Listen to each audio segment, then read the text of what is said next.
વિશ્વ આદિવાસી દિવસ નિમિત્તે જંબુસરમાં ભવ્ય રેલી યોજાઈ। વિશ્વ આદિવાસી દિવસ નિમિત્તે જંબુસરમાં આદિવાસી સખાવતી મંચ દ્વારા ભવ્ય રેલીનું આયોજન કરવામાં આવ્યું હતું। તાલુકા પંચાયત કચેરીથી શરૂ થયેલી રેલી મામલતદાર કચેરી સુધી ઉત્સાહભેર યોજાઈ હતી। રેલી દરમિયાન આદિવાસી સમાજના અગ્રણીઓ અને કાર્યકરો દ્વારા વિવિધ સામાજિક અને સ્થાનિક પ્રશ્નોના નિરાકરણની માંગ કરવામાં આવી હતી। રવિવારની રજા હોવાથી આજે આવેદનપત્ર આપી શકાયું ન હોવાથી નાયબ કલેક્ટરને આવતીકાલે આવેદનપત્ર પાઠવવામાં આવશે તેમ સંગઠનના સુરેશભાઈ વસાવાએ જણાવ્યું હતું। 9 ઓગસ્ટ અને 2026 તાલુકા પંચાયત કચેરીથી બાબા સાહેબ આંબેડકરની પ્રતિમાને ફુલાર કરી અને રેલીનું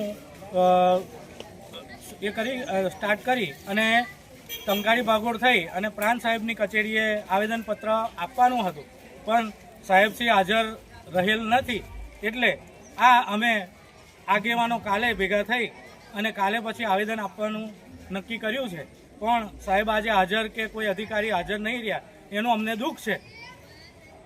હવે આ કોઈને કોઈ જો વ્યક્તિ હાજર હોત તો અમારે કાલનો આ એ ના હોત, વિષય ના ઊભો થાત, એટલે અમે કાલે આપીશું। અને અત્યારે અહીંયા આગળ અમે જે બધા આદિવાસી ભાઈઓ તાલુકામાંથી આમોદ ભરૂચ જ્યાંથી બધા વિવિધ ગામોથી આવ્યા છે એમને હું આ જે જંબુસરની 9 ઓગસ્ટ રેલી જે સારી રીતે ઉજવી છે સલાહ શાંતિથી, એનો હું બધાનો આભાર માનું છું।